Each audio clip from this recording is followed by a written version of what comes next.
Put my head in the clouds, spinning lost and then found. When they woke up and frowned, tell myself I'm the man. I was right to be left, now I'm back to myself. Who am I to keep on holding you from everything you want? I can see you want to get you want. Who am I to, who am I?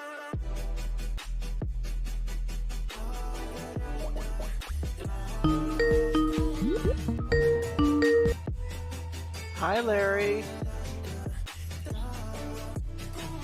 Yeah, what a surprise. Oh, gosh. I know. Yeah, I wrote to confirm last week. And I didn't hear from him. I thought that's odd, but...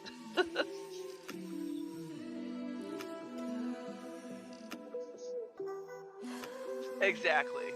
Yeah. And his family comes first, as it should be. Plus, I think he's out of the country, isn't he?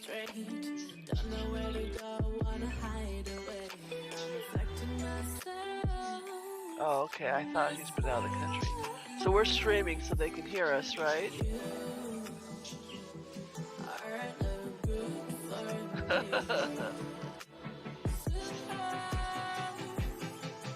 So I'll leave it to you to, well, I have a buddies list. Is there anything you want me to communicate to my buddies list who are the usual Cavern tourists? Or are you in the hood already and you've told everyone the news? Okay.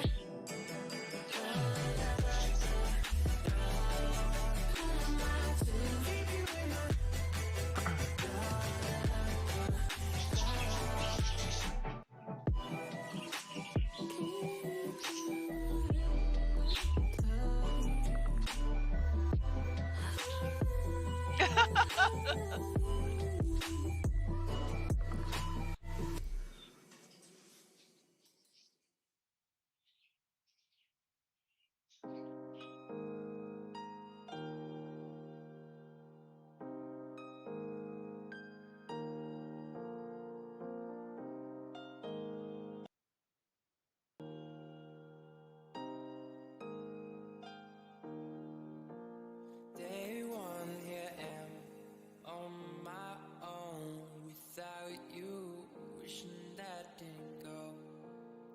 Day two, same again, comes and goes, breaks my heart, no one knew. Didn't wanna go. So out here, I'm all alone. Didn't wanna go. I wanna turn back the time and let you know.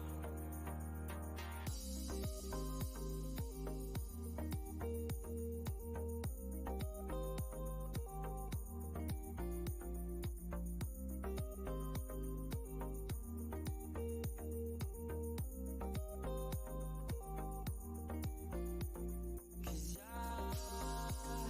wanna get away from start play to feel you, hold you. Cause I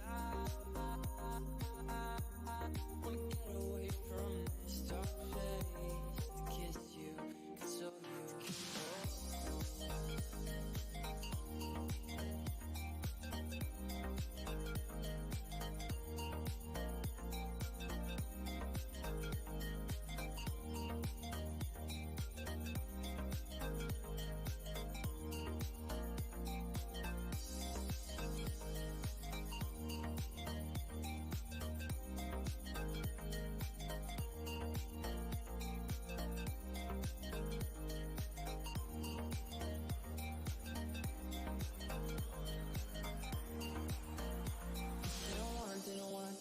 Didn't wanna go. Cause out here, I'm all alone. Didn't wanna go. I wanna turn back the time and let you know to come home.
'cause you know me through and through.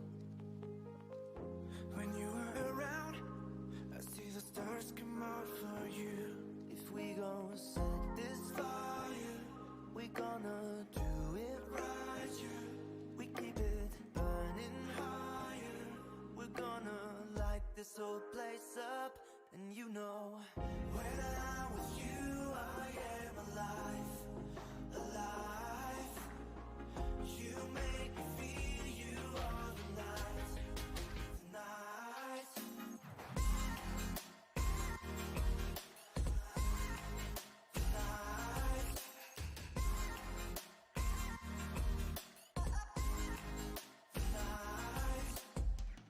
You're giving me hope, and it's everything I need. I don't wanna go, Can everyone hear me? My mic was not only disconnected, it was turned off in my streaming program, so. Oh dear.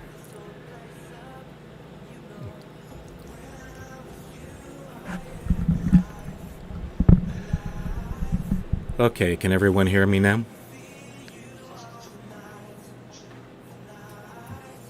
Can everyone hear me? And my birds?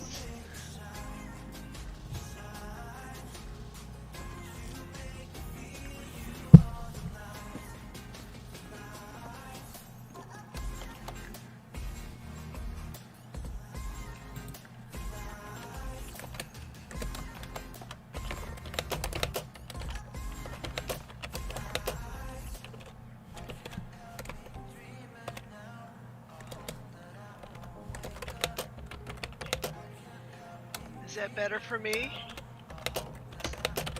And the birds?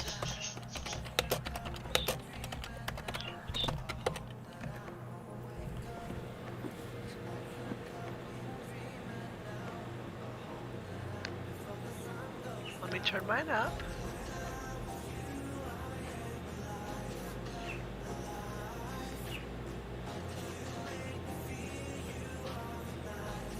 Testing, 1, 2, 3. I mean, it'll be better once the music's off. Plus, he does most of the talking.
Okay, I'm going to kill the music for now.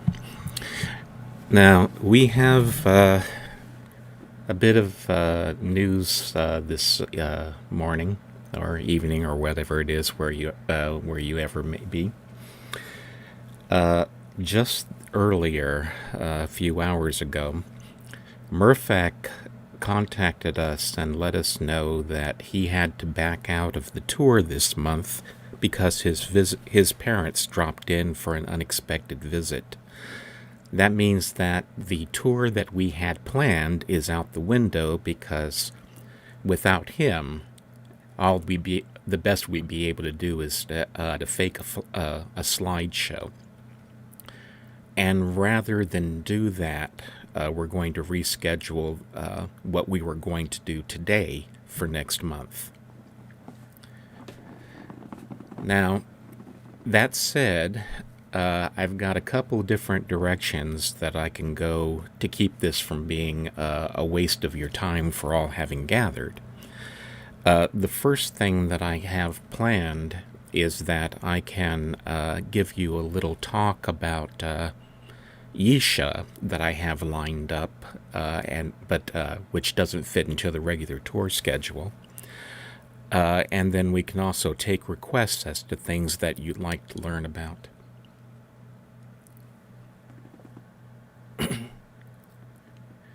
Let's say,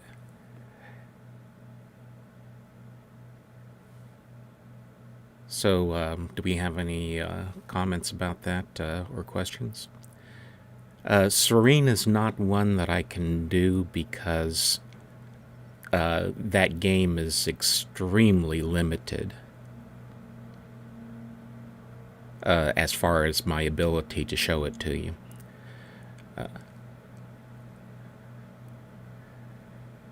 Not to mention the fact that I actually never got there in the when playing Myst 4 because I always I get stuck at the Mangri puzzle and at the crystal puzzle, so I can never get past those two stages thanks to the wonky controls.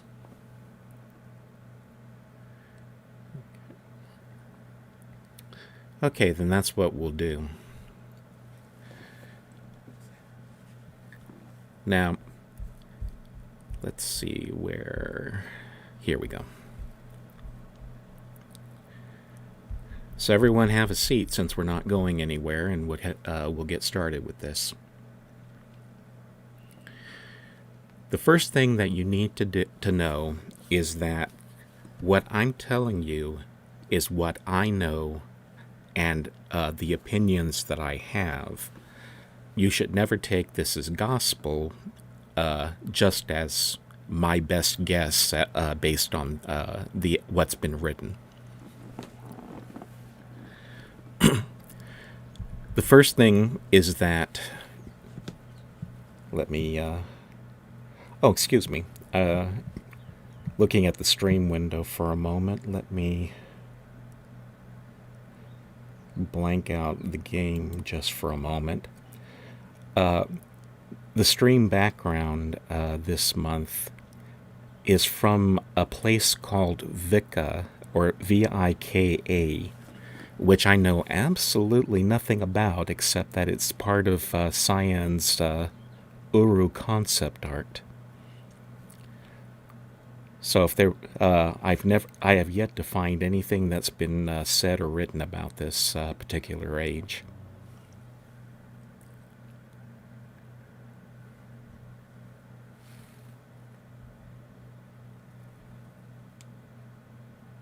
And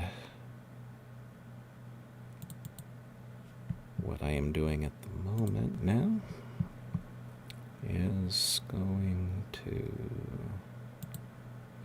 scripts, Yeesha, and okay.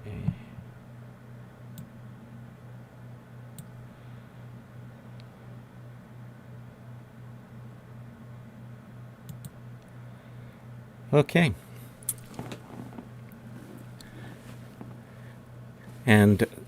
We'll be doing this mostly in the stream windows, if you'll all pay attention to that.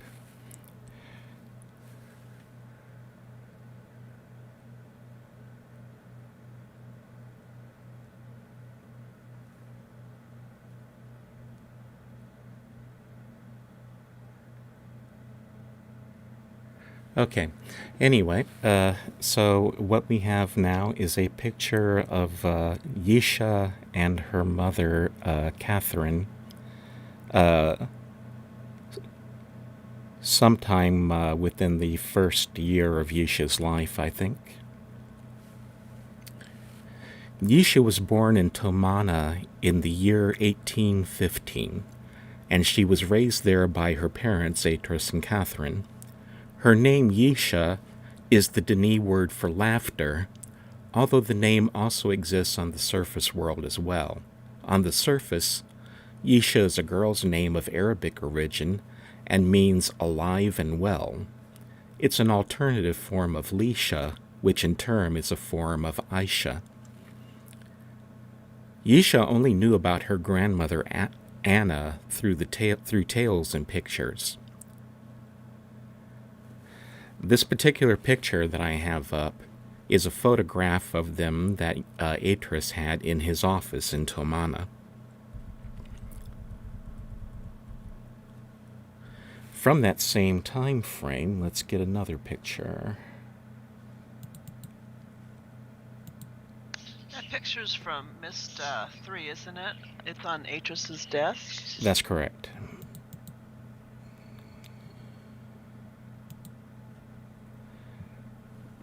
And here's another picture of Catherine and Yeesha. And it's from that same time frame, not long before Saavedra stole the Book of Relishon. Saavedra, of course, was a man from an age called Narayan. He had been a tutor for Cirrus and Achenar and was trapped away from home when they destroyed a number of the ages written by Atris. Saavedra wanted revenge, believing that his home had been destroyed as well. In AD 1823, at the age of 8, Yeesha first visited the age of Serenia with her parents. There, Yeesha developed a close relationship with the protectors of Serenia and was trained in their customs and to enter a spiritual realm called Dream. She was able to obtain a spirit guide, having been tested and shown to be a child of water, one of the 3 metaphysical paths able to enter the dream. The other paths are fire and air. In a ceremony, she was presented with a protector's amulet, which could show its wearer images and sounds from an object's past, a paranormal phenomenon called psychometry or psychoscopy. It was in Serenia that Yeesha was introduced to journey cloths, an idea that she would make frequent use of later in her life. Serenian journey cloths are a special type of cloth that detects one's elemental nature and which spirit guide someone is best suited for. Also in AD 1823, Atris and Catherine took Yeesha on trips to visit her brothers in their prison ages, Spire and Haven, and she became friends with them. Cirrus had been introduced to Yeesha a year earlier. Atris admitted to the stranger that the books he destroyed on Myst Island were merely linking books. He couldn't bring himself to destroy the descriptive books too. The next year, in 1824, Cirrus escaped from Spire and freed Achenar. They decided to continue a plot they'd begun decades before and kidnap Yeesha. Yeesha was taken to Serenia, where Cirrus trapped her mind in the dream. He then attempted to transfer his mind to her body using an old memory chamber. His plan was to fool their father into teaching him the art of writing, after which he would kill him. The plan was foiled by the stranger and Achenar, who had changed drastically while imprisoned on Haven, and who truly liked his little sister and was horrified when he learned that Cirrus had decided to harm her. And let's see. Let me get another picture up here. Here we go.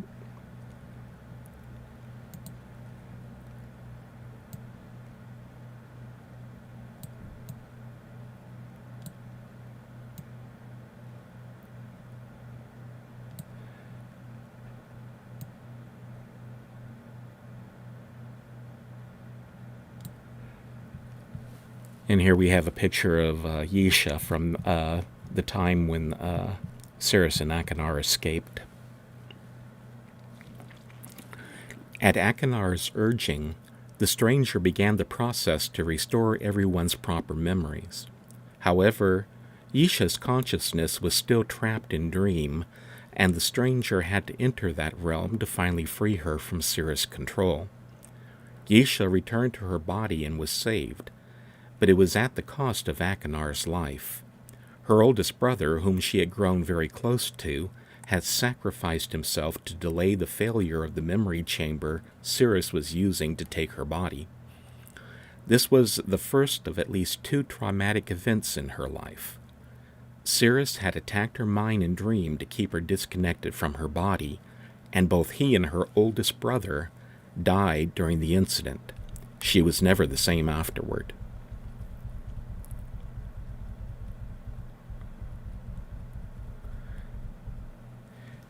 It was in AD 1832, when Yeesha was 17, that she left Tomana on a journey of self-discovery, still disturbed by her ordeal in Serenia. She wandered around North America for a time before finally returning to New Mexico and settling in the Cleft. While there, she traded with the local Amerindian tribes for food and other necessities, as Anna had before her. Eventually, she followed the footsteps of Anna, Gin, and Atris down into the caverns of Denis by way of the Great Shaft. She later left notebooks containing entries from her personal journal in the shaft as clues for Richard Watson.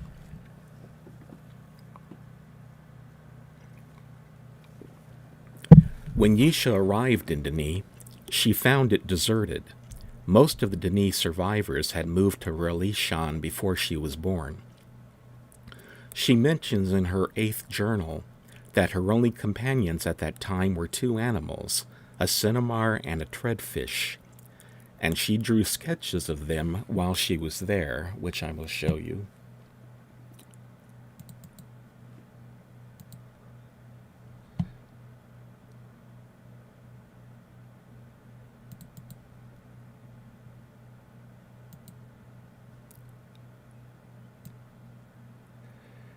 This is the sketch she drew of a cinnabar, which is an animal similar to a monkey.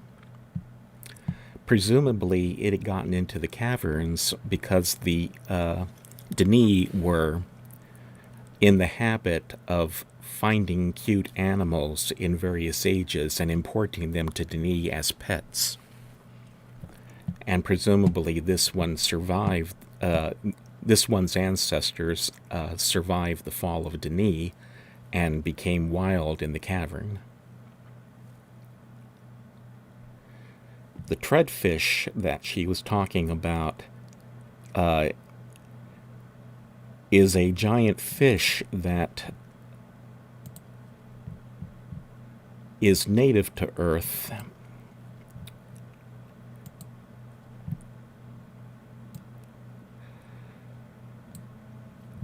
And which presumably got down into the caverns by being swept along in underground rivers. They settled in the Denis Lake, and they can still be found there to this day.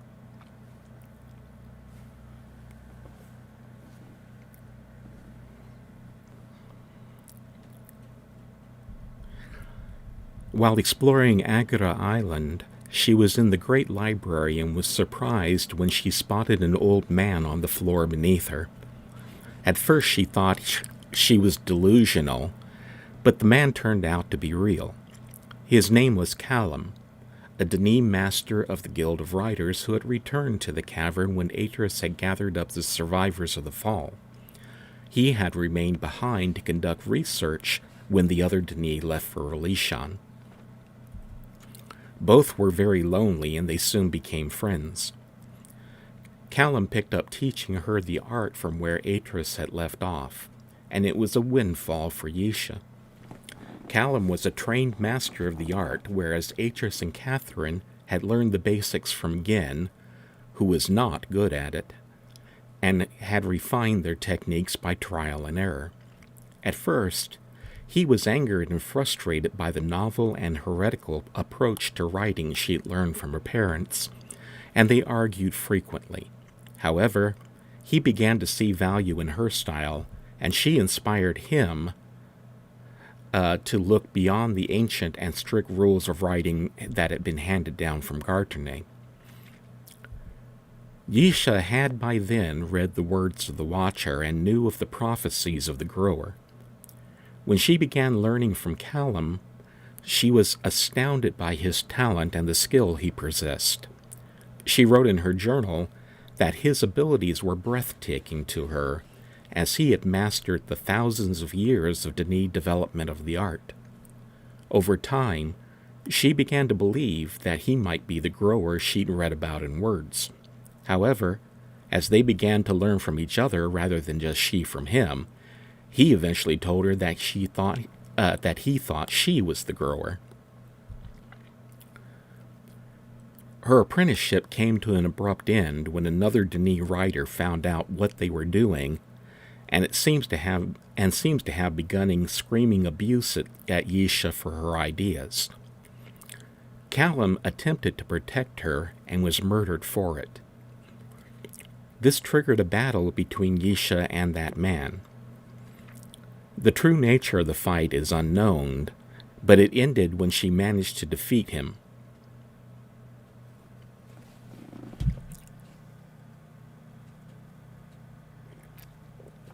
The baroglyph of that incident suggests that she trapped him in a prison age. She wrote in her journal that she destroyed him. It's possible that she burned the descriptive book for the prison age, and she meant it in a figurative rather than literal sense. The death of Callum was the second major traumatic event of her life, and left her with a deep sense of guilt that she never escaped. She apparently believed that she was the reason why Callum died. This event may also have caused her to lose a bit of her sanity, which he hinted at in later notes and speeches. However, if she was insane, it was not raving lunacy. She always behaved rationally. What was wrong with her was more subtle than that.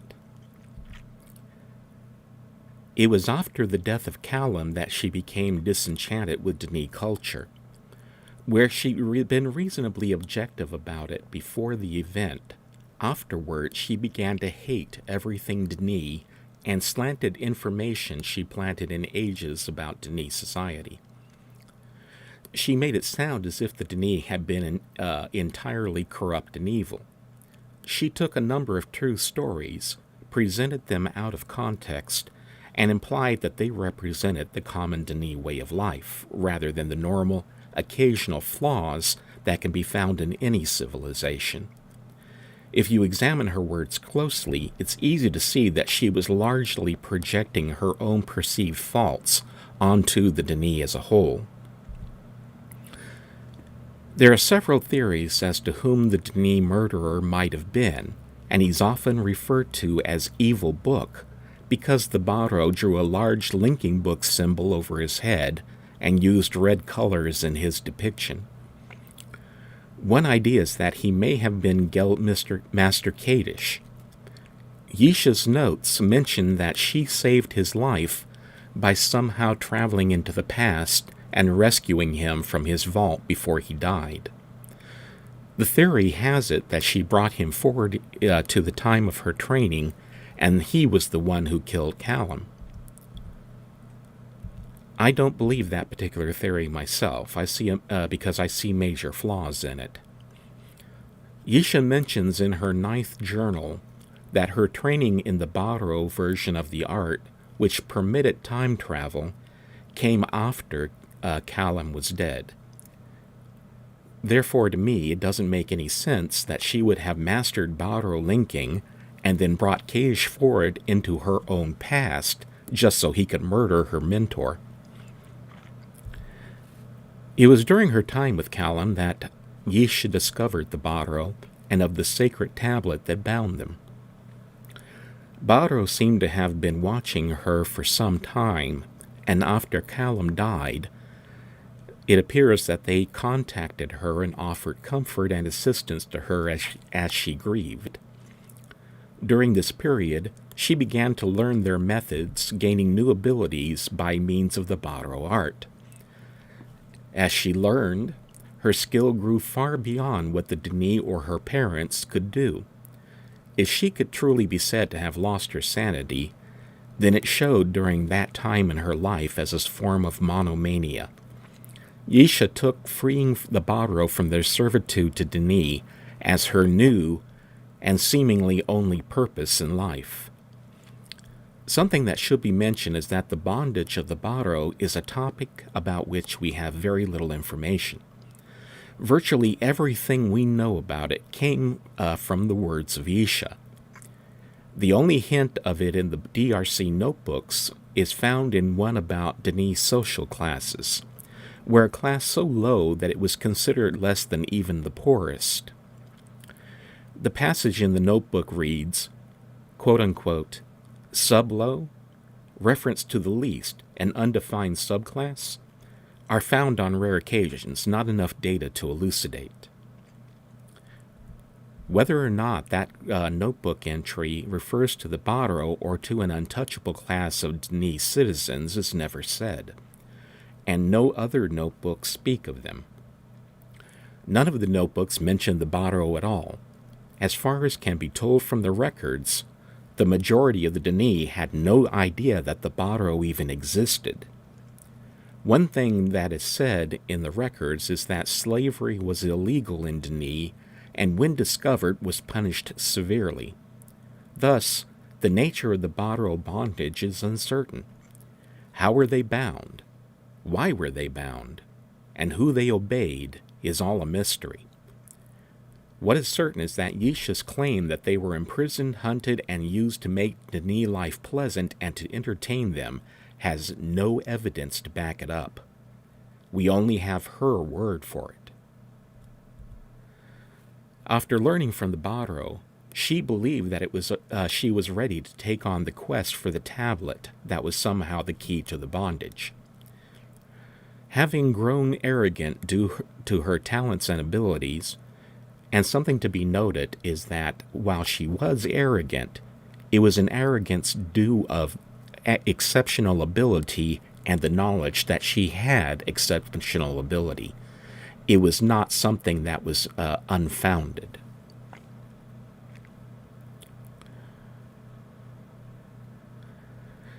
She managed to get the locked pedestal holding the tablet to appear in a space-time bubble in Cavern. After traveling to various ages to locate 4 controlling minor tablets, she seized the master tablet and attempted to use it. However, she did so selfishly, and was found to be unworthy and lost her ability to touch it. It was seen that there was a safeguard condition on its use. The person who unlocked it could not use it on their own behalf. It had to be willingly given to another to use. It became intangible to her and returned to its pedestal. Yeesha became equally angry and repentant after her failure to unlock the tablet.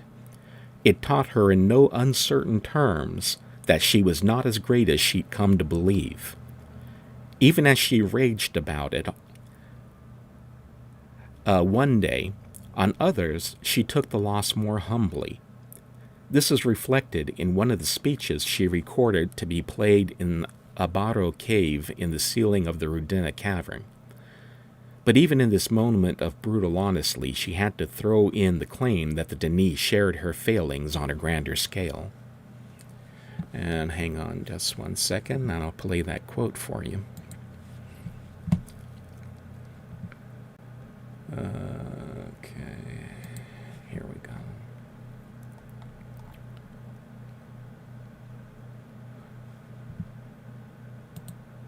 Shora, peace to you, mover of the least. 7 more journeys have moved you closer. I was seduced while in Denis. My humble darkness lasted only a short time before I began to bask in what I could do, what I could write. My gift, my path, the knowledge of my father and the dreams of my mother pierced a hole in the darkness, in the weakness. I was aware of my power and I was proud. Whole worlds at my fingertips. It was the same with the Denis, the same cycle. Light opens the darkness, it takes, it uses, and it keeps. The Denis found power in these books you used to travel. They were a gift from the Maker. These ages you traveled to were their ages. Remarkable places giving life and taking life. This shadow came over them, this shadow of light, for it was in their enlightenment that they considered themselves better than the least. It's very interesting, don't you all think? And we were sad for them. Can you feel the Denis there? You've touched the remnants, the remains of their pride and power. Okay, did everyone hear that? Because I noticed that you were talking over it, Susan. Oh, well, you know what? That's because I have the Twitch sound muted. I'm so sorry. Okay. Anyway, I'll take a break from this for just a moment, because you had asked a couple things. You had asked about a picture or something like that? Oh, I'm so sorry. Yeah, like I said, I had Twitch muted. Yeah, I don't know if you have handy a picture of Durabo to stick up on your Twitch splash screen. I can find one. Yeah, because it has like pictures of those 4 time pods. Oh, the keeps?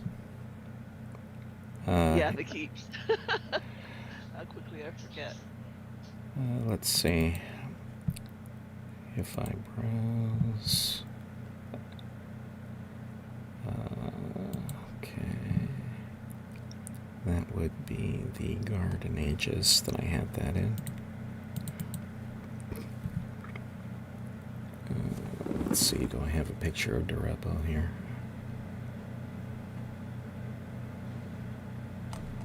Oh, no, I don't. Okay. But if I go back...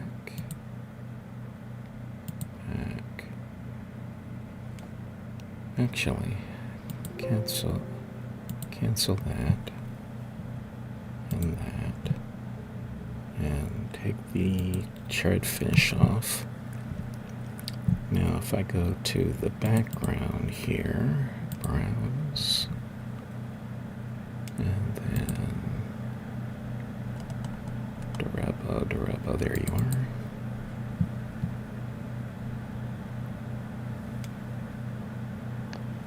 So was it Yeesha? I think you said it was Yeesha who brought the keep to Cavern? I mean, how did she do that?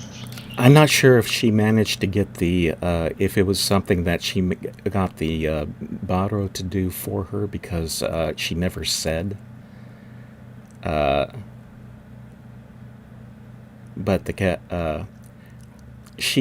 we'll put it this way, she caused the keep to wind up being placed in Cavern, and then the sub keeps were placed in Durabo.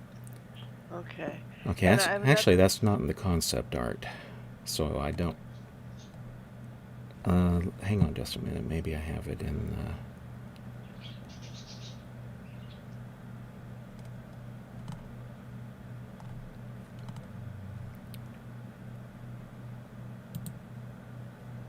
Okay, if I go up.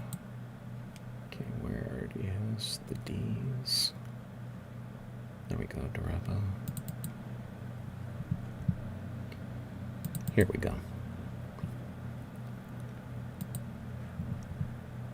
Now I just got to resize this so that it isn't taking up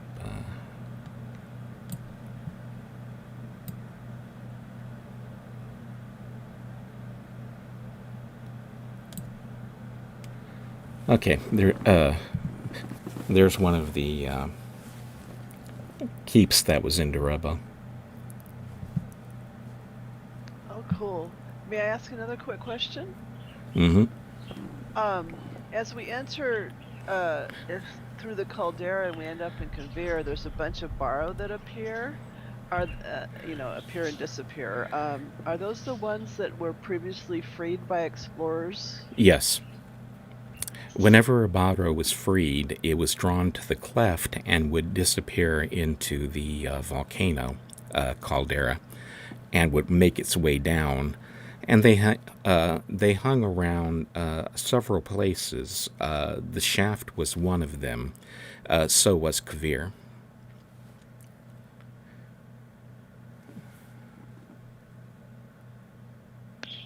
Does anyone else have any questions for Larry so far?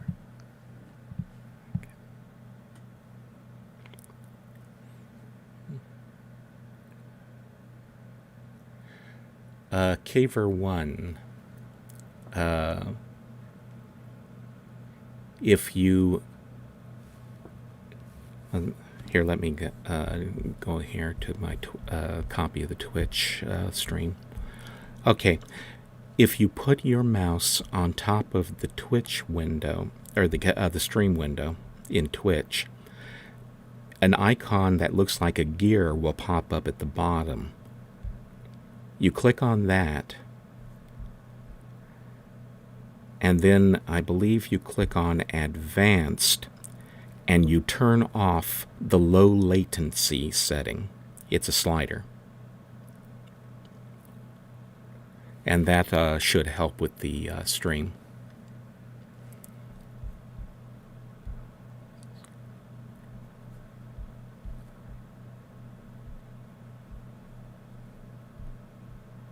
Oops. He's supposed to turn off low latency or turn on low latency? Turn it off. Okay.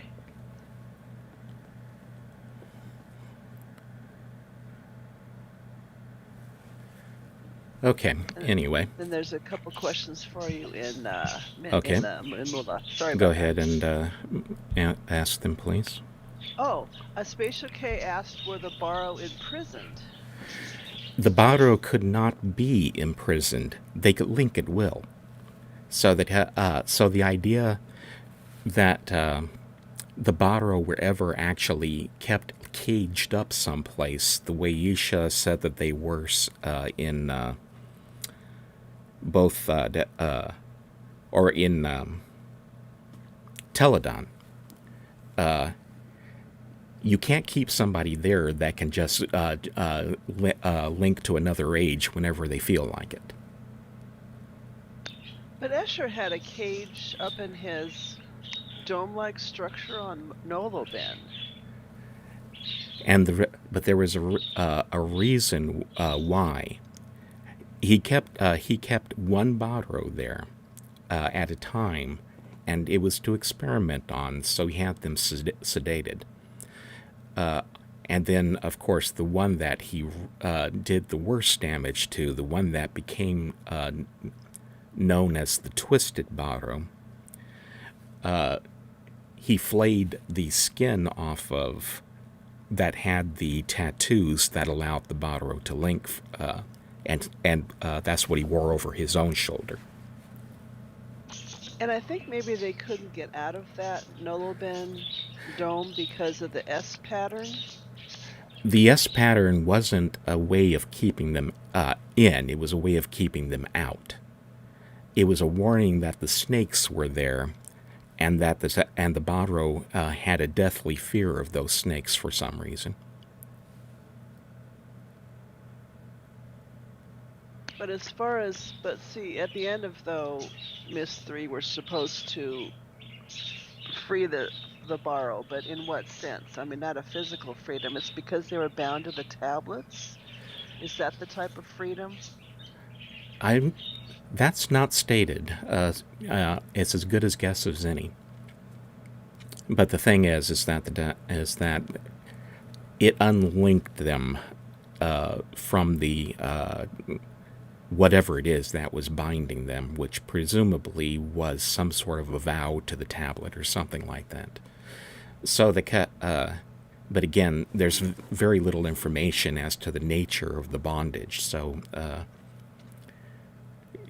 like I said, your guess about it basically breaking their link to the tablet is as good as any. Thank you. And Charminius is asking about Escher's criticism of the Dunny. Escher's criticism of Denis? Yeah. Charminius, do you want to rephrase your question, please?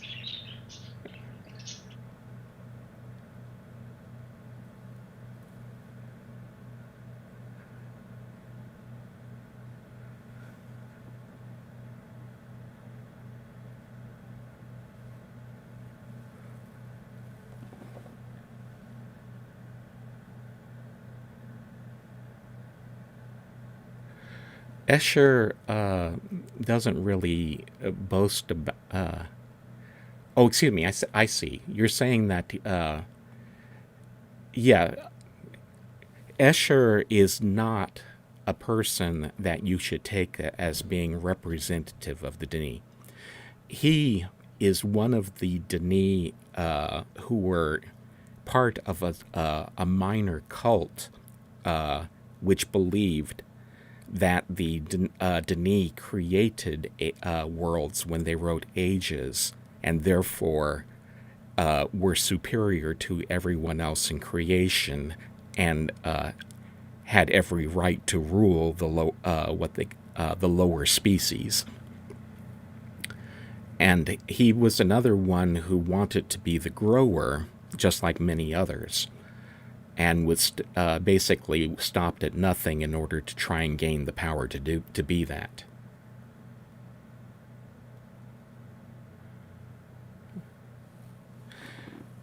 So Escher is definitely a bad example to use for the Denis as a whole.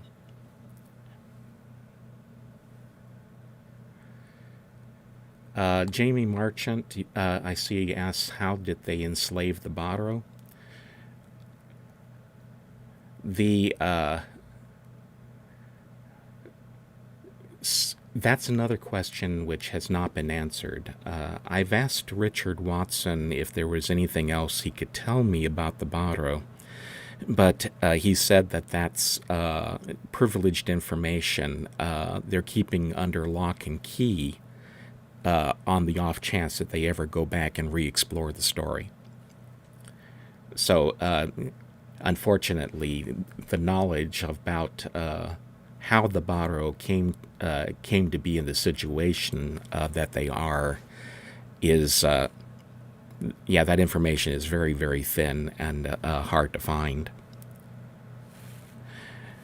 Anyway, as far as the cult, it's not the judges. The judges had been wiped out long ago, and the judges were a cult who believed that they should be the ones to rule Denis because only they had a direct line to God and therefore could speak for him.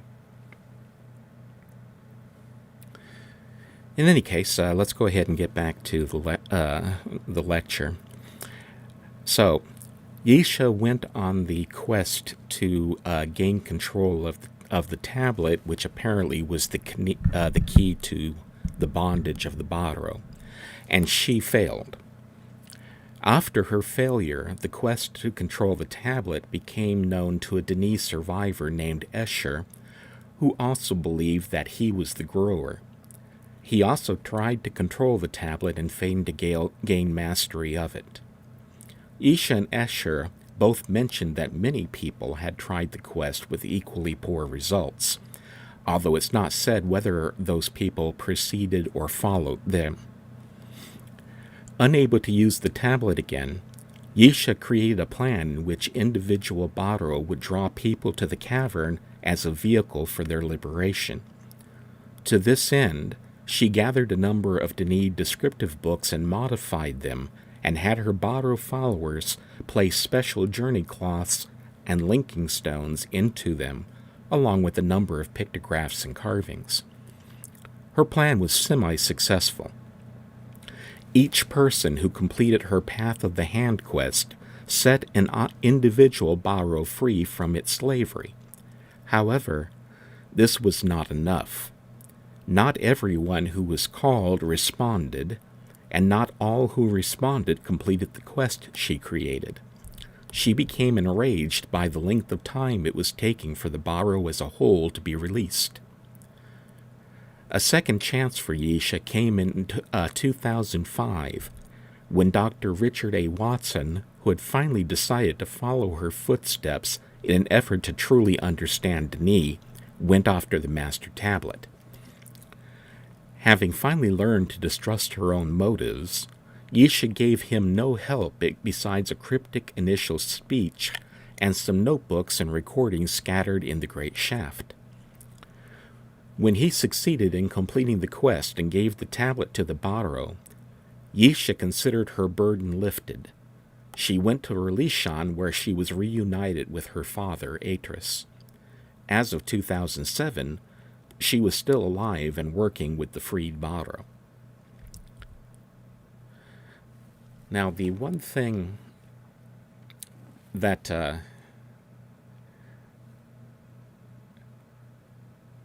okay, I had a train of thought. It just derailed. Okay, anyway, I'm going to stop here for just a moment before we go into more of Yeesha's character. Jamie, how many Baro are there? Unknown.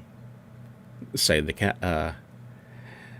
Speaking out of character for a moment, as many as they need for the game to work. But the thing is that the Baro, of course, there are an entire species that had a world. So the numbers could be in the millions or billions, depending on how you look at it. And because we've never been able to visit the Baro homeworld, which is called the Spiral Age, we have no idea as to whether or not all of the Baro were somehow bound to the tablet, or if it was just a small part of them.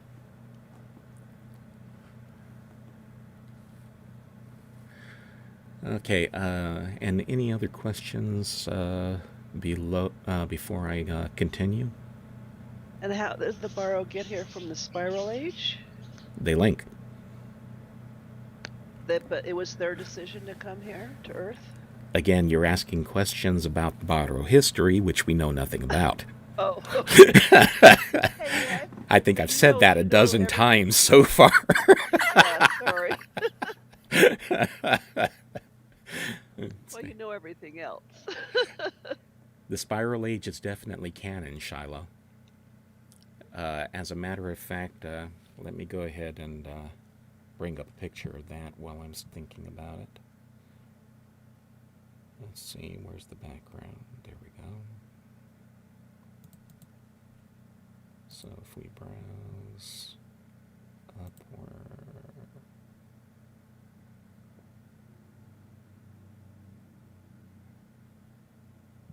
okay, actually I'm in the wrong place.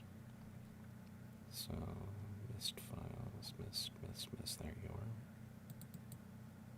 And then Do we know, like, what closest species they are? Like, are they reptilian or? No, they're not reptilian, but they're unlike a lot of the other ages, they are not from a alternative Earth.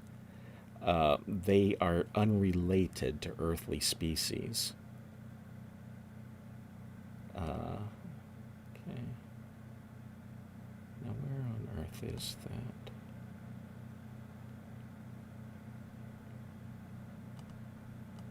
I'll be with you in just a sec. Here we go. So, okay.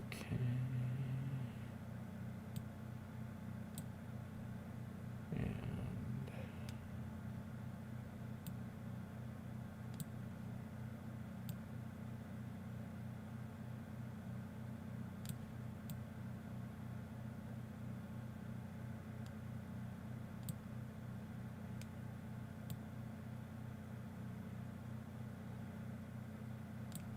okay.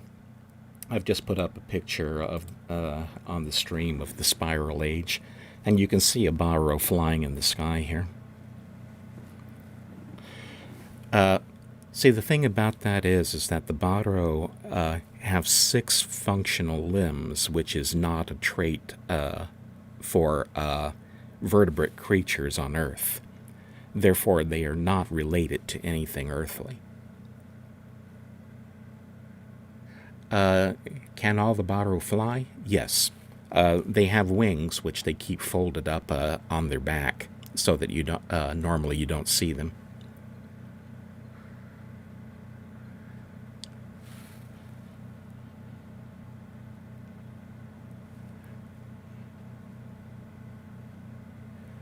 So the spiral symbols in Sogal, that's related to the spiral age? Yes. And Dallin? Yeesha adopted the spiral symbology from her Barrow learning, or so I surmise anyway. So yeah, so all of them can fly, and one thing that we do know about them is that the ability to link is due to them having developed their own version of the art. They're the only currently known species that have done so, other than the Denis, or I should say the Rhone people of Garternay, the Denis ancestors. And that means that, keeping them locked down is not an easy thing. The only one that ever managed it was, of course, Escher, and he did it by skinning off the tattoos that allowed a Barrow to link. Because that's how they get them, is that they have a coming-of-age ceremony in which they are given the tattoos that permitted. And that's actually something that is probably a good thing, as any parent can tell you, because if you had kids that could suddenly pop off and be anywhere in one of any number of possible universes, that would be a real headache for a parent.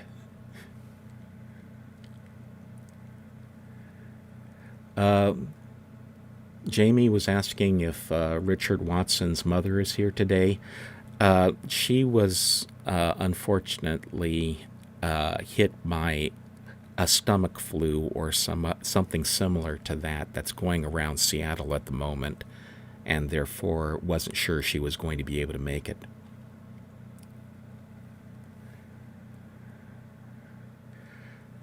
Shiloh, we're not sure if what Yeesha has are tattoos, but yes, those markings that you see on her face and body are why she can link independently of books.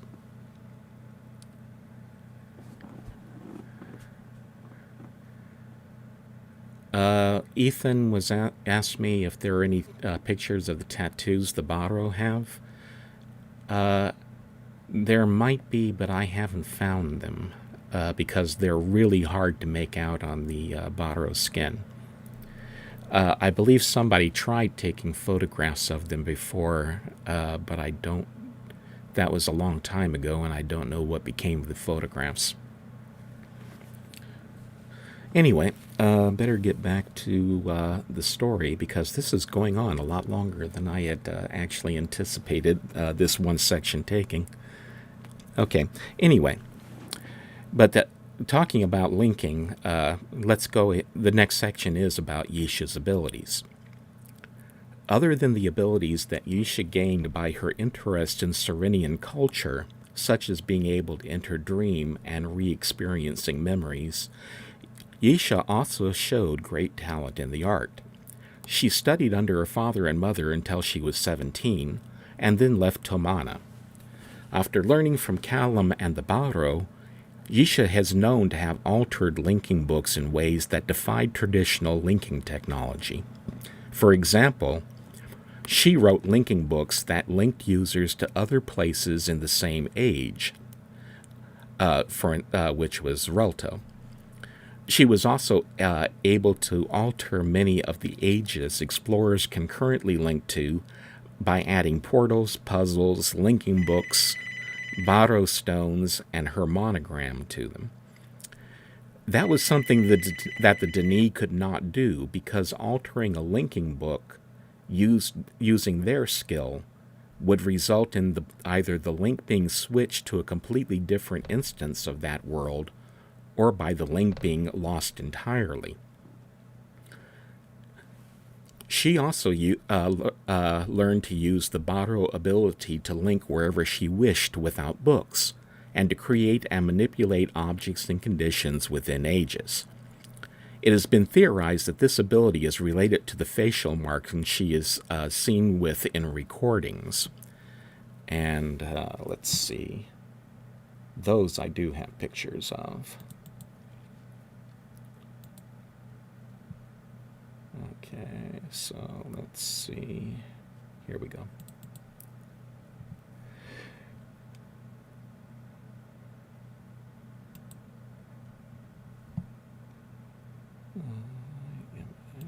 There we go. And so these are the markings that were on her face at the time that she recorded her messages in the cleft for explorers.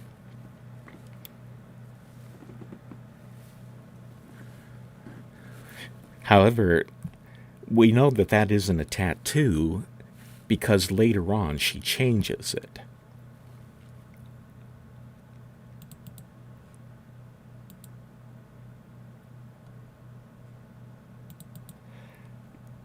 When Dr. Watson meets her during the quest for to claim the Barrow tablet, the marking around her eye had changed to what you see in this picture, which is actually a version of her monogram. So if you look at it, you will see that the ring outside has the hand and bird symbols on it, and you see part of her name just above her eyebrow.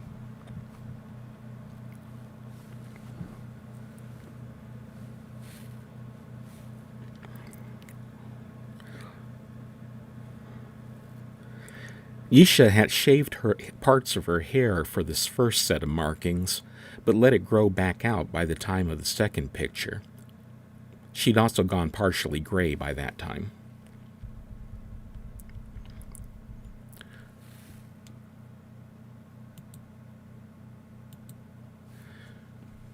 Strangely, given her talent in writing, there was only one age that we know about that she wrote from scratch, and that is Relto. She also wrote a linking book to the cleft and to an instance of the cleft where it's raining, but it's doubtful that she wrote a descriptive book for them. Her father, Atris, had already written linking books to Tamana before she was even born, so a descriptive book for the region must have already existed.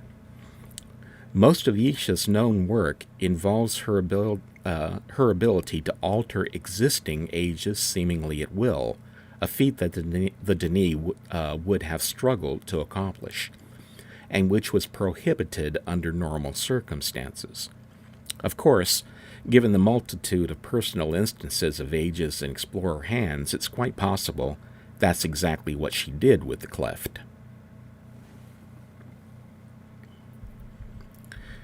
Now we get to one of the really big questions about Yeesha.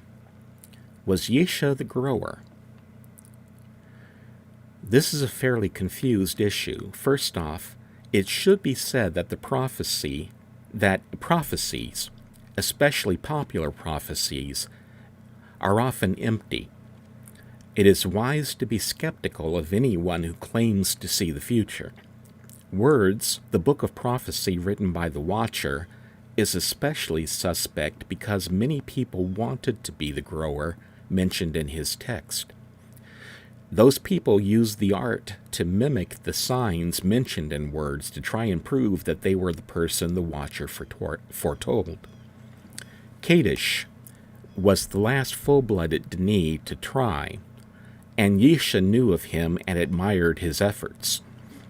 Yeesha herself also used her skills to show that she could fulfill the prophecy at times. But in the end, that does not make what the Watcher wrote true. It simply means that people attempted to make it true. That said, if we look at the words of the Watcher, Yeesha came closest of anyone to matching what was written. While Escher wanted to be the grower, he was not a writer and never tried to show any of the signs mentioned in the prophecy other than being able to link at will, which was an ability he stole from Abaro. Doubt remains because while Yeesha accomplished a number of the signs' importance, there were also a number of things that she didn't do. Here are some quotes lifted from words, and I'll add some notes to it. We'll see if you can agree with these points.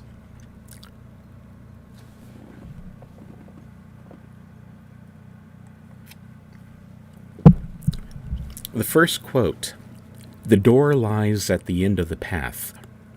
Who will gather? Many. Who will finish? Few." This passage seems to predict the calling of the gathered, which is how words referred to the explorers tempted to come to the cavern by Yeesha's Baro.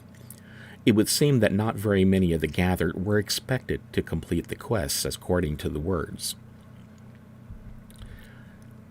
The next quote is, "The grower will take time. The grower will bring light. The grower will have ages. Take time and move it to and fro. Bring light and give it to the dark places. Have ages and link to them without bindings." This passage lists the signs by which the grower could be recognized. Yeesha seems to have met all of the points listed, at least in some measure. The points in doubt are the second and fourth lines. She demonstrated once that she could light up the cavern, and then she took it away immediately afterward. Whether or not this was because she couldn't or wouldn't sustain it, I couldn't say. What other dark places might she have brought light to are unknown to me. The third line is also somewhat doubtful. As I mentioned before, the only two ages that I know that she wrote were Relto and her versions of the cleft. She modified existing ages for all the rest of the linking books she has scattered around. The next quote, "Knowing the least is the path of wisdom. In cages they weep, time and again, but without their tears, truth remains hidden." That seems to be a reference to the Baro, although it's not certain. Yeesha called the Baro the least in her speeches and notes, but that may just be a case of her borrowing the term from words. She frequently quoted words in her notes and speeches. Whether or not she's using the term as intended can only be guessed. As it is, the quote mentions, "In cages they weep time and again." But the thing is that the Barro couldn't be kept in cages, and we know from other writings that there were no cages that actually were made to hold the Barro, except for the one that Escher built. The next quote, "What will grow the tree of all things? Who will grow it? The grower." This passage apparently tells of what the grower is supposed to have as his or her main objective: to grow the great tree. If so, then Yeesha failed the test because she didn't write very many New Ages. The next quote, "Books will be your stronghold, and then you will die. The destroyer will cut down this great tree of wickedness. Another place will be their refuge. Another place will be their home. Dance and celebrate, for the tree grows again." That seems to be a reference to the Denis survivors of the fall and their relocation to Relishan. That cannot be credited to Yeesha. Relishan was written by Atris, and the survivors moved there before she was born.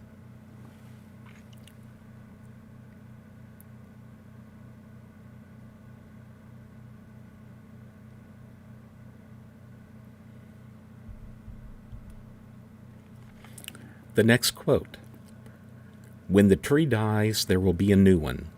A grower to learn of the death, a grower to see new life, a grower to bring the gathered, a grower to restore the least, a grower to move through time, a grower to link at will, a grower to follow the shell, a grower to banish the darkness, a grower to graft the branches, a grower to join the paths."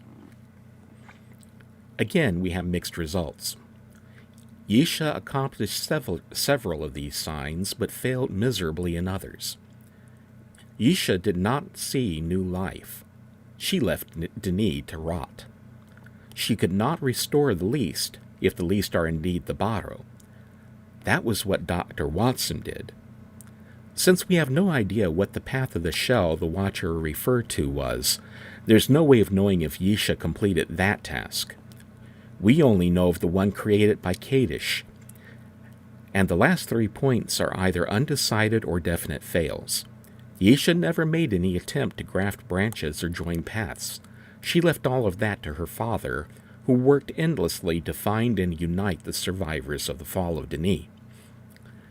As for the gathered, she actively encouraged divisiveness, advocating the taking of sides and prompting them to take her side naturally. That isn't grafting or joining anything.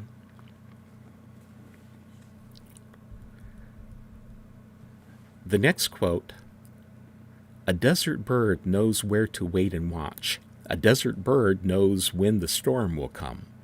A desert bird knows where water will flow. A desert bird knows when the tree will grow."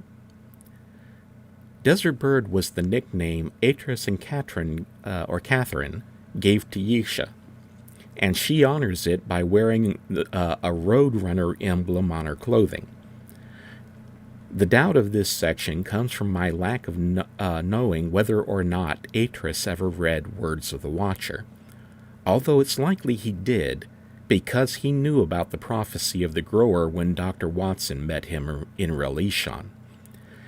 He might have used Desert Bird as a nickname for Yeesha because he read it in Words, or it could be that Words predicted the nickname.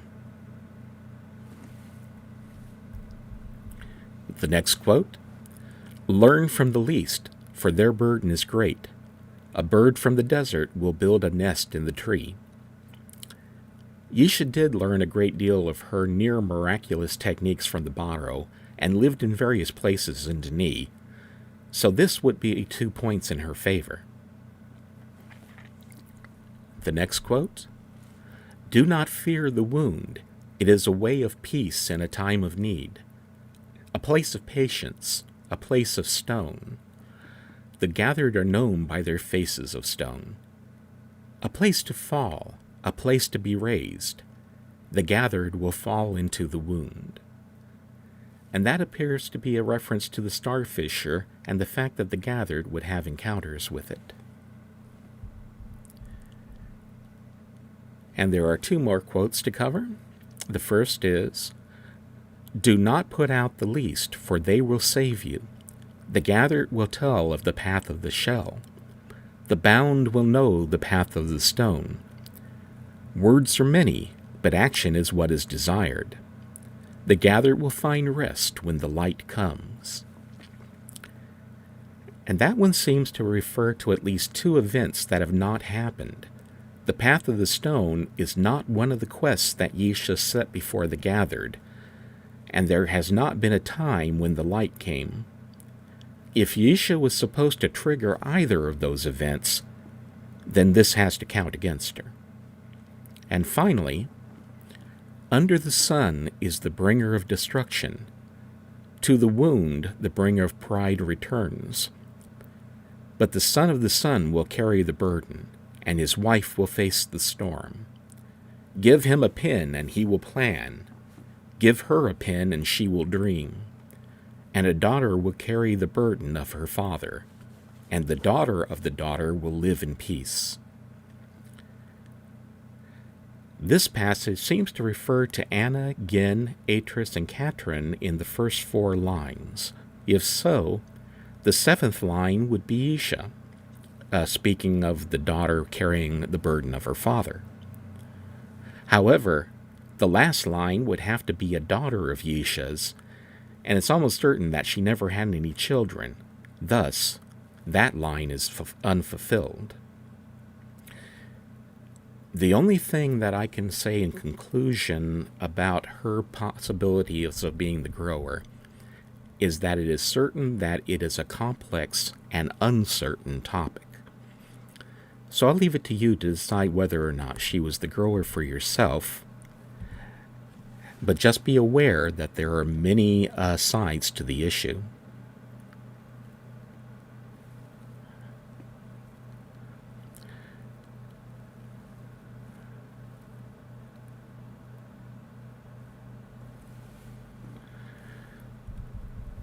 And let's see, where are we time-wise? 1 o'clock? Yeah, 1:05 your time. Okay. And then, let's see, let's catch up with questions that I may have missed while I was reading. Oh gosh, there were a few. I'll have to scroll up here.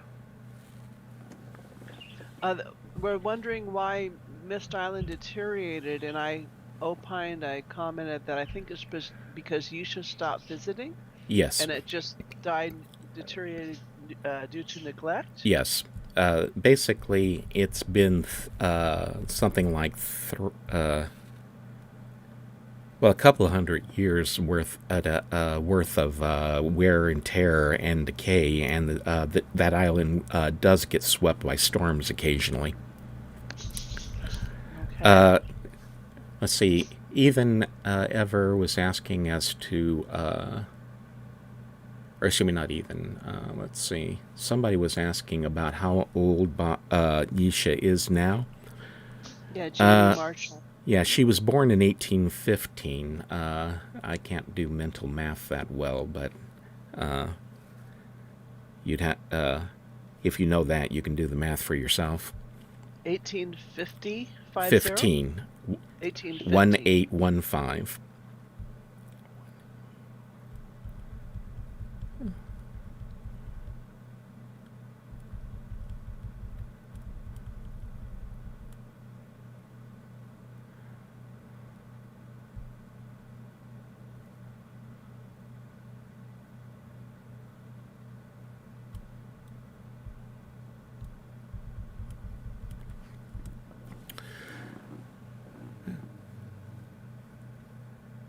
Okay, let's see. So we're Okay, 206 is what Jamie says after doing the math. And that's actually not as old as you might think for somebody with Denis ancestry. The Denis, their average lifespan was over 200 years. And Atris, as of 2007, was still alive and living on Relishan. Do we know how long the Rivenese lived? Because, of course, Yeesha was half Rivenese.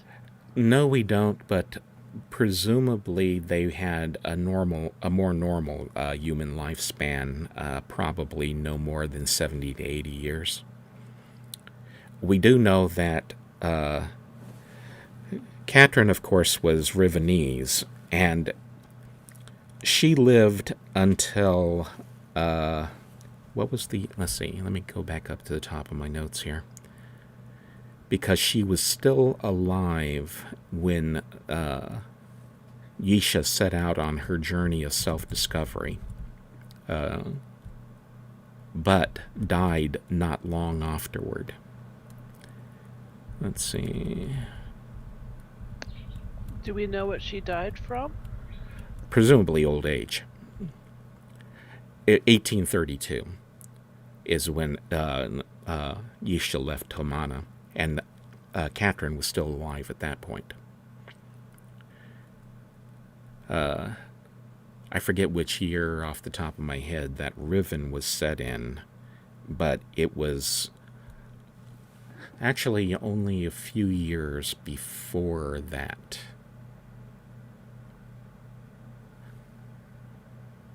So so yeah, I would presume that Catherine had a fairly normal human lifespan, all things considered.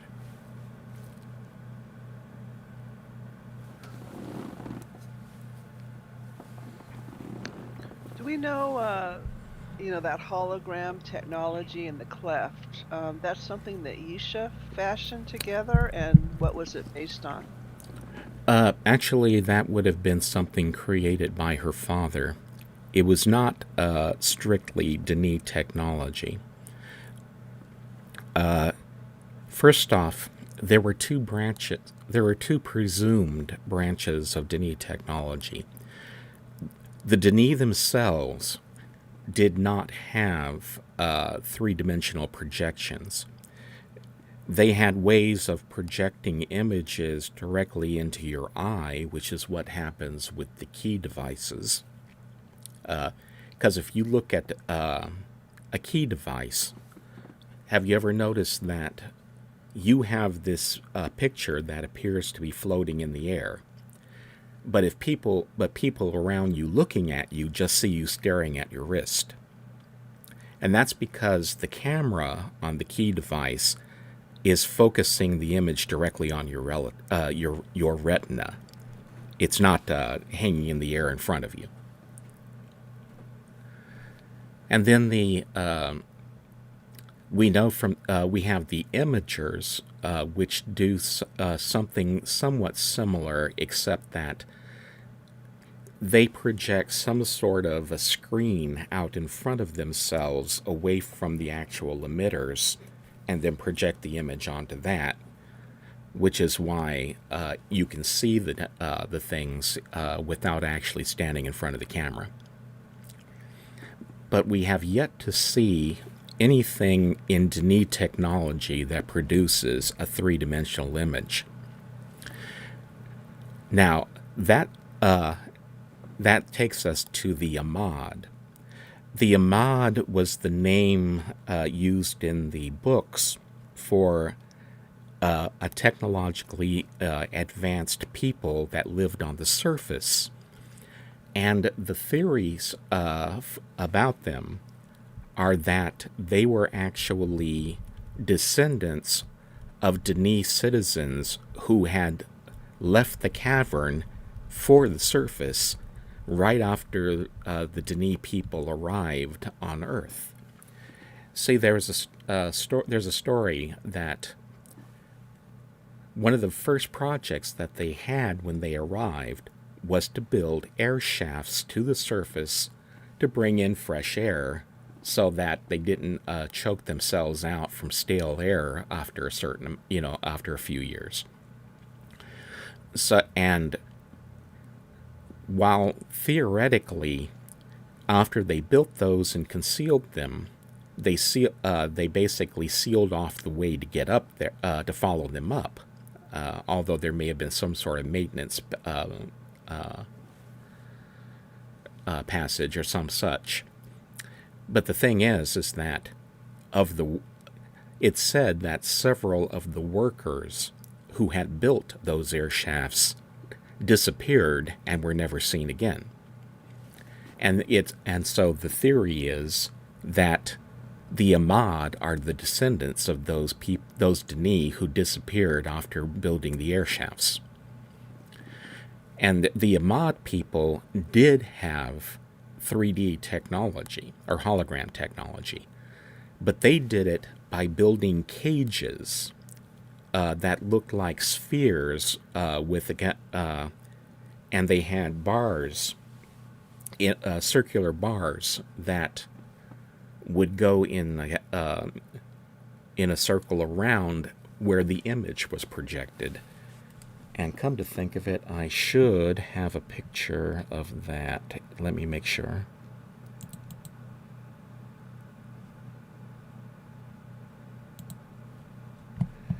Let's see if I go to...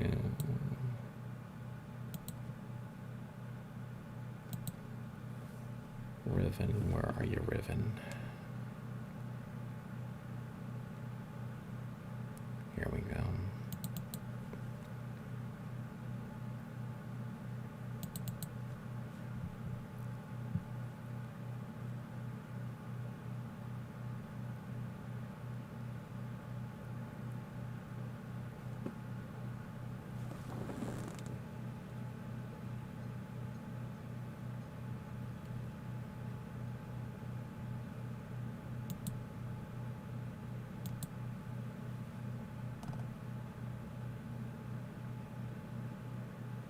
Here we go.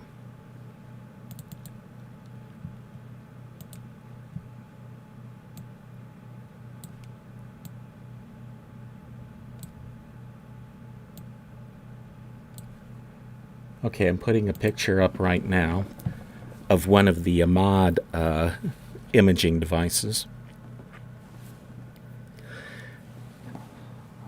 So those the bars that surround the thing project an image, a three-dimensional image, into the center of the device. So since Atris had been trained by Gen, who was a great admirer of Ahmad technology, presumably he took elements from both of them to make his imagers, and that was therefore able to kind of combine Dani and Ahmad technology to get something new. And because the Ahmad had not had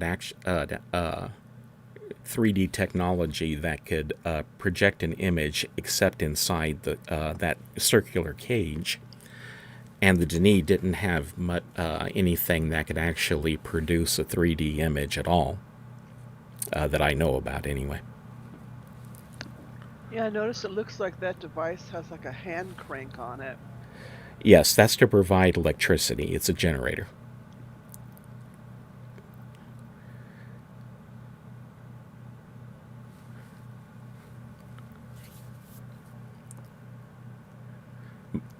Bye, Jamie.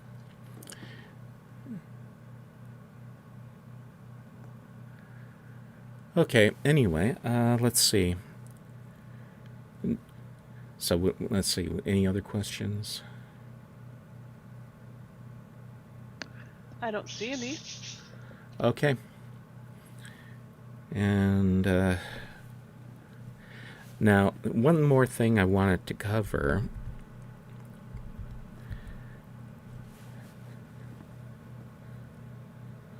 is some of Yeesha's attitudes towards things.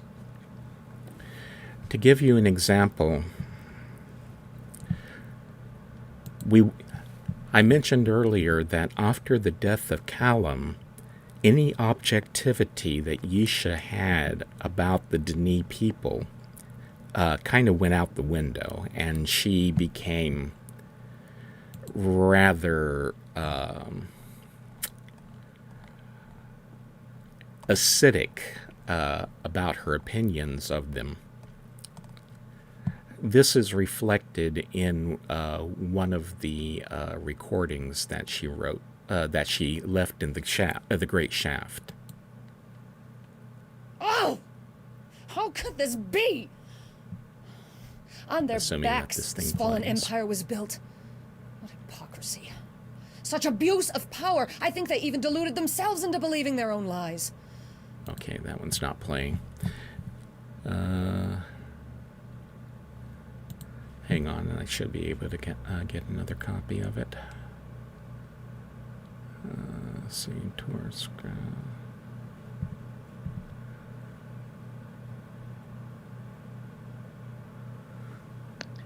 Yeah, I think you spoke earlier about Escher's untruthfulness about the Denny, but Yeesha wasn't terribly truthful either. I never said that Escher was untrue about what he said about Denis. Oh, okay. Escher never told an outright lie. However, I did say that he was not a good example of what Denis was like, because he represented a minority attitude.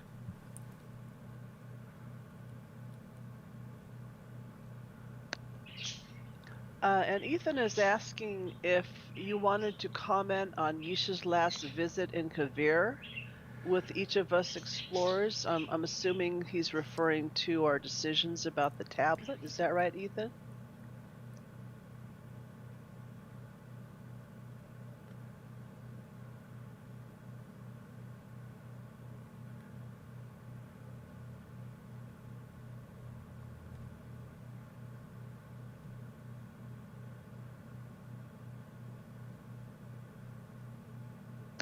Oh, he's saying no. I guess he needs to clarify his question. Yeah, I'm not quite sure what he's referring to either, so... Yeesha's last visit in Cavern with all the explorers. I don't remember exactly what that was about, so... I mean, I thought he was referring to our choice about the tablet, but if Ethan would clarify. But go ahead, Larry. I'm not saying I don't know which he's referring to, so I can't make any comments about it. Oh, Ethan's referring to the episodic Moolah. Yeah. Release. I guess it was something I must have missed because I hadn't joined yet. And that's just it. Is that I don't remember that incident, so I couldn't make any comments about it.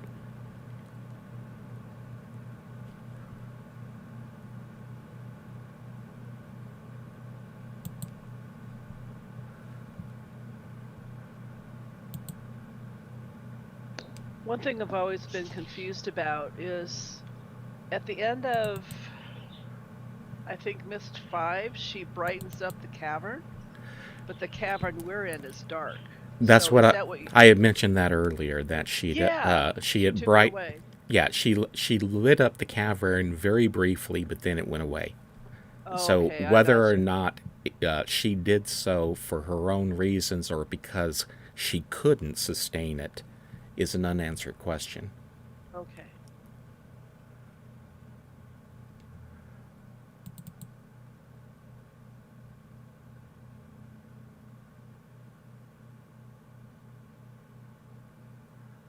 Let's see if this is... How could this be? On their backs, this fallen empire was built. What hypocrisy. Such abuse of power. I think they even deluded themselves into believing their own lies. It pains me to the point of ill. It makes me pleased that they are dead.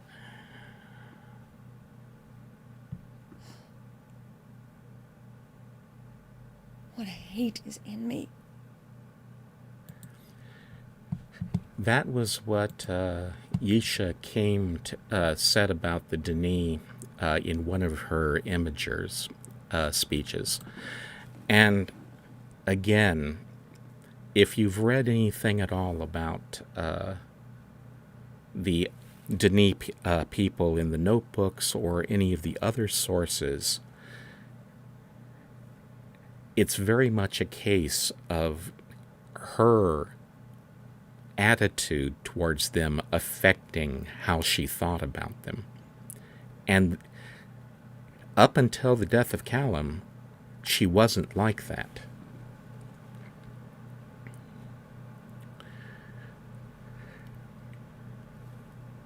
And the thing, her anger came to the point to where she also, in one of her speeches, lashed out at the explorers she had called, because she was frustrated at the speed at which Baru were being freed. And I believe that was speech number 2, so let's try running that one. What will I become? I will make something more of me. I will rebuild what I am. Is there anyone who is master over me? Have I not become the grower? The grower. Yet all I grow is anger. Watching them call, watching them fail, waiting, watching. I am the grower. How could I wait much longer on such fools? And saying that explorers are fools is not exactly the most complimentary thing she ever said about them. No, I am the grower.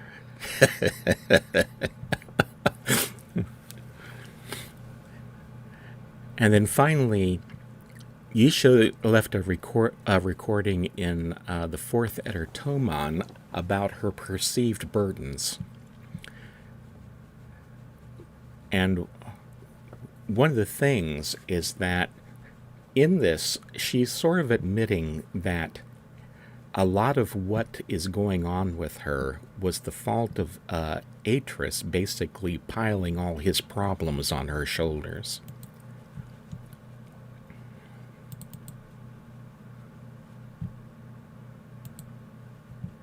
What am I left with? Why did he leave this weight on me? Did I ask for this? Did I ask to lose my brothers? Did I ask to cause the death of Callum? Did I ask to watch my mother die? Did I ask to be my father's tool? Did I ask for so much power? Did I ask to be so alone?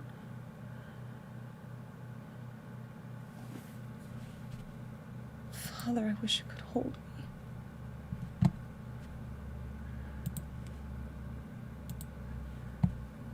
And with that, I'll go ahead and close off this particular lecture. This is with this thought. I actually like the character of Yeesha because she is so flawed.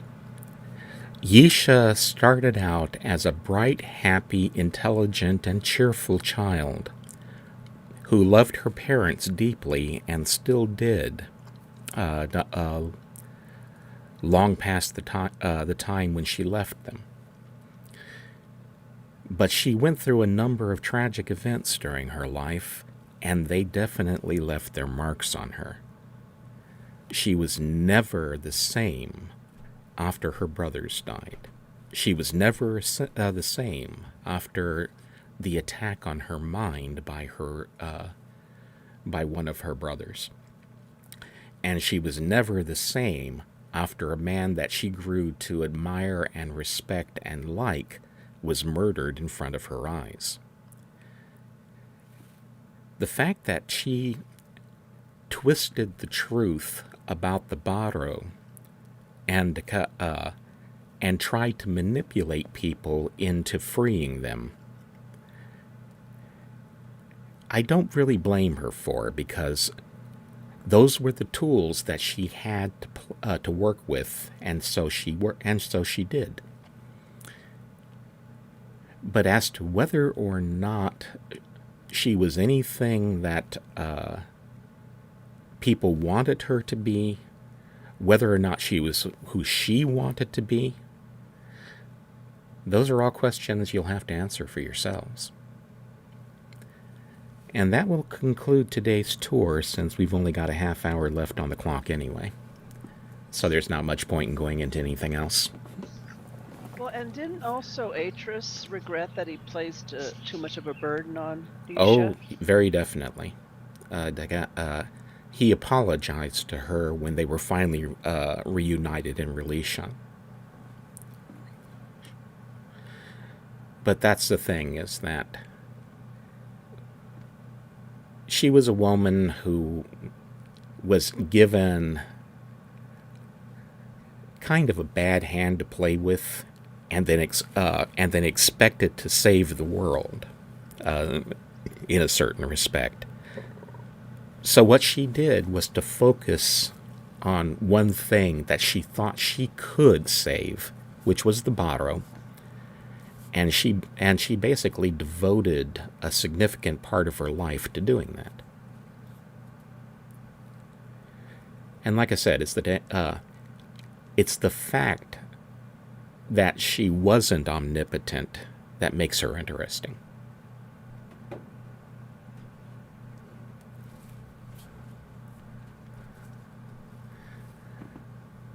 Let's see. Do we know what other events are going on today? I'm taking a look here. I'm just going based off the Guild of Messengers Keymail that I subscribe to. Today is May 8th. Well, looks like there was a cavern tour today. I got news for them. Well, toured the Cavern Tours hood on Twitch. Is karaoke still going on? Oh, yeah. Let me check. Probably at 1600. Yeah. And I believe Karaoke in the new Guild of Messengers pub. Arte still has a story night, usually at 1400 in Sano's Hood, and also 2330 key time for the repeat story. Sometimes they're the same story, sometimes they're different. Sano's Hood is spelled TSAHNO''S.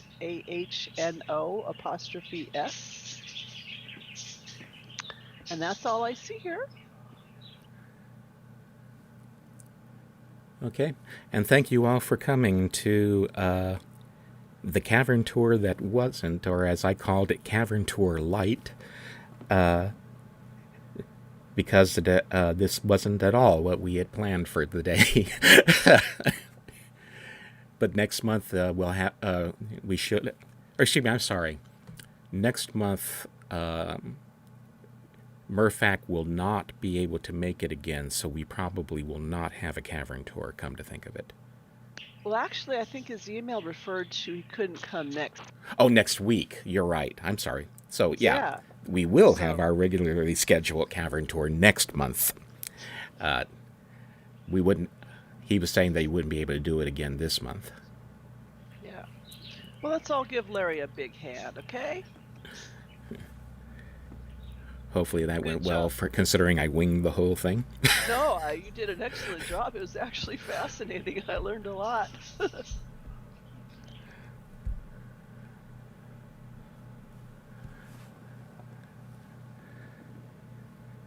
Okay, and the next tour will be Saturday, June 12th. Meet here at 11 a.m. key time, please. See y'all then. And let's